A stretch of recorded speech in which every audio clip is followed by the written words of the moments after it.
Published 0901 EDT, the 23rd of August 2017. Updated 1017 EDT, the 23rd of August 2017. More than 120 people have been rescued after being trapped by devastating flooding after 2 weeks' worth of the month's average rainfall came down in just 4 hours last night.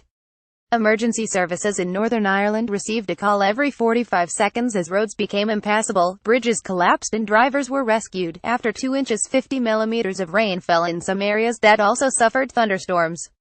The departure lounge at City of Derry Airport was left underwater with all flights cancelled, while football pitches were flooded and there was severe disruption on the Coleraine to Antrim railway line due to the weather.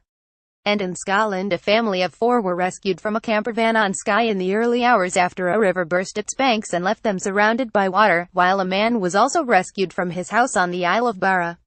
Elsewhere in Britain, parts of southeast England including Kent, Norfolk or Suffolk could see temperatures of up to 77°F-25°C on a sunny day today, with the Met Office expecting some of the recent warm, humid air to be lost.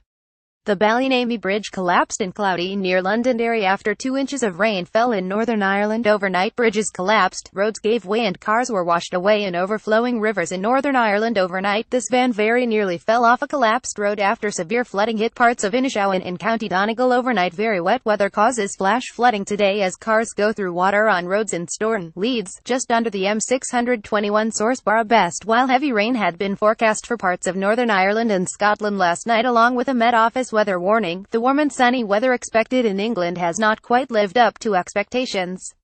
The blast of tropical air expected to warm southern England yesterday did not manage to hit the forecast temperatures of up to 81°F-27°C in the southeast, peaking at 78°F-25.3°C in Bude, Cornwall, the Met Office said. Overnight, the northwest of Northern Ireland was worst hit by the flooding, with Londonderry and Tyrone suffering especially badly as firefighters rescued 93 people trapped by flood water in their cars or homes. Dawn Grieve, who was rescued with her 2 young sons from their home in Ivymead, Derry, by tractor, told the BBC, "I had to leave the house. I actually got a tractor ride out of there by 2 local boys. Their mum lives at the top of our street. I have 2 young boys, one is 4 and one is 2, and we had to get out of there at about 3:30 this morning. It was too bad for them, they were scared." Motorist Paul Duddy also told the BBC that he had never seen anything like this in all my life, adding it was terrifying, particularly whenever I seen the water coming up over the bonnet of the car. Heavy rain also pummeled parts of the north of England today, as roads and homes were inundated with floodwater in Leeds and York. It has sparked panic among people of both cities after the devastating flooding of 2015. These 3 areas as sunny hotspots in England today left, while the pollen count is moderate in some areas today, writes Amantha Last said water was cascading into an Asda store in Leeds this morning as shoppers arrived in wellies, adding it was worrying that not only was the water in the entrance but it had come into the store. Leeds resident Tina Murray said she had rescued her rabbits from drowning in her waterlogged garden, while Andrew Parkin told how there was a river of water in a car park where he works in the Seacroft area of the city. West Yorkshire firefighters received 23 flood-related calls between 9 a.m. and 11 a.m. today. The call-outs, mainly around Leeds, included 3 people stuck in vehicles, and 1 lightning strike damaging a property in Wetherby. First bus services in York suffered severe congestion after one central road was closed due to flooding in the Fisher Gate area, causing diversions and compounding delays due to extra traffic from events at York Racecourse.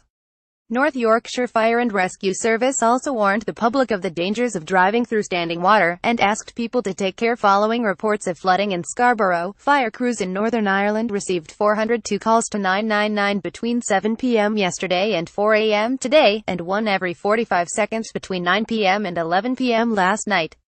More than 30 people were also rescued by the Coast Guard. Alan Walmsley, Assistant Chief Fire Officer at Northern Ireland Fire and Rescue Service, said crews worked in extremely challenging circumstances to reach people and a number of roads were impassable due to flooding. And Ryan Gray from the Coast Guard told the BBC floodwater up to 6 centimeters (2.4 inches) in depth will take a human being off their feet, and if it does so, it's very unlikely that the person will be able to stand up again. The departure lounge at City of Derry Airport was left underwater this morning with all flights cancelled after the flooding. No flights are coming into City of Derry Airport or leaving with the departure lounge left underwater today. Trees fell into a gaping hole in a road in Inishowen after 2/3 of the month's average rainfall came down last night. Source Barry White BBC. He added that the floodwater was lifting vehicles up and taking them down, and the rescue teams did their best to calm down people because there was a little bit of panic. Derry City and Strabane District Council opened centres to temporarily accommodate people affected by the flooding, and will be providing a scheme offering emergency financial assistance to those affected.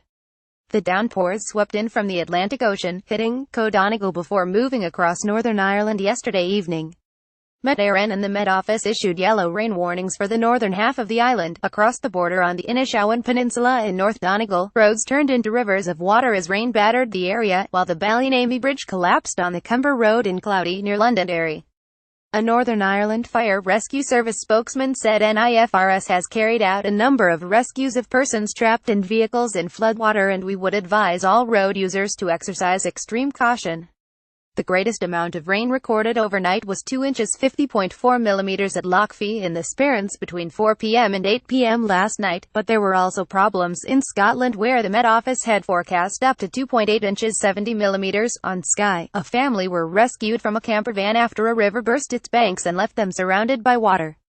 It is thought the 2 adults and 2 children were asleep when the incident happened at around 4:30 a.m.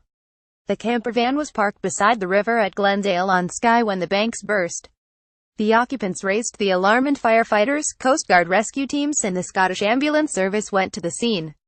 Racegoers arrive at York Racecourse in North Yorkshire in a downpour today as parts of the UK are hit by flooding. People ran for cover and others took shelter under umbrellas as racegoers turned up at York Racecourse in heavy rain today. Institute Football Club, who play in the NIFL Championship, were devastated after their Riverside Stadium was flooded today. The football club are based in the Drumahoy area of Derry, and the flooding is said to have been soul-destroying. A family walked along Saltburn Beach in East Cleveland in the rain today, determined to make the most of the summer holidays. The family are by themselves on Saltburn Beach in East Cleveland today as parts of the country are hit by torrential rain today. The family did not need any medical treatment. Meanwhile, on the Isle of Barra, a man was rescued from his house just outside Castle Bay after it flooded. The Coast Guard, Fire Service, police and ambulance were also at the scene. Elsewhere, fire crews were also called to deal with flooding in the water treatment station at Ballyvanich on Benbecula early today and were still at the scene at 7 a.m. A Met Office weather warning valid until 9 a.m. today said some intense downpours, perhaps thundery, will lead to localized flooding of roads. Some travel disruption should be expected through into the morning commute. Spokesman Ollie Clayton said the worst of the downpours were moving east, creating drier conditions for the coming days. He said the flooding would most likely have been due to the intensity of the showers. But the main intensity started coming through around 9 o'clock this morning and is moving east fairly quickly, so it will clear out to the east in the afternoon. Another Met Office spokesman, Nicky Maxey, added that early, unverified figures indicated the UK had already had around 96% of the expected rainfall for August, with the potential for more to come. However, she said the weather systems were generally in keeping with the types of rainfall the UK experiences in summer months, adding it's not particularly unusual to see these heavy bursts. The ones which went through Leeds and Northern Ireland overnight were particularly heavy, but it's common for our summer rainfall to fall in a few heavy bursts rather than frontal rain that can last for a few days in the winter. Hopes of the highest temperatures since mid-July did not materialize yesterday as cloud cover across much of the UK ensured the mercury only reached its highest since August 17, when it was 78 F25.4 C in Cavendish, Suffolk. Forecaster Rachel Adshead said this was caused by the lack of prolonged sunny spells, even though it was humid and warm. She said for most people, temperatures have not been dramatic, there's just been a bit more cloud around than we were expecting. Nowhere has seen the sunshine for long enough. We needed somewhere to see the sun for a long time and it just did not happen. Farmers today warned bread prices will increase after bad weather left them unable to harvest record crops. Excellent early summer weather left many believing their crops would bring record returns for them this year, but rain has now stopped them harvesting them. Wheat and barley farmer Nick Rousel, who runs West Stoke Farm in Winchester, Hampshire, revealed what is left of his crops is almost certainly useless for anything but animal feed now.